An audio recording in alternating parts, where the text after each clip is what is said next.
चोर मचाए शोर। विजु जनता दल जो आंदोलन धमक दौची वास्तविक क्षेत्र में ओडिशार युव वर्ग को न्याय देवाई विजु जनता दल चाहे ना। अतीत जार सरकार थिला नवीन पट्टनायक जार मुख्य थिले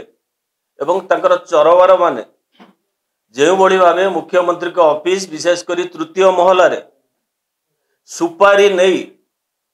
यही बड़ी सबू प्रश्नपत्र बिक्री कर सबू चाकरी बिक्री कर माने वर्तमान आसिक कहते आमको न्याय आम न्याय दबू से कहली एमाने होचंदी चोर मचाए शोर सरकार। यही माने अतीत सुपारी नहीं ये गोटे व्यवस्था एभली व्यवस्था तैयारी करिसंती से व्यवस्था को वर्तमान धूलिसात करके पुनर्बार केमिति राज्यर युव वर्ग न्याय पाइबे से अहरह कार्यरत माननीय मुख्यमंत्री श्रीयुक्त मोहन चरण माझी समग्र भारत इतिहास रे कोठी देखा जाइने गोटे एते बड़ ऑर्गेनाइज क्राइम को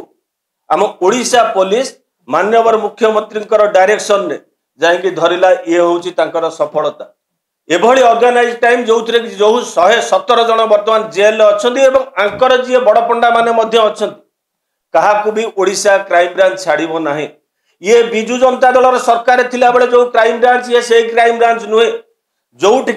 विजु जनता दल गोटे बड़ ट्रिक्स अच्छी सी क्या आंदोलन करे जहाँ आंदोलन करें से मानकर डकायत माने चारिपटे बुलू था। ये अतीत आम देखीचु विजु जनता दल सरकार होता ये किंतु हूँ मोहन बाबू सरकार।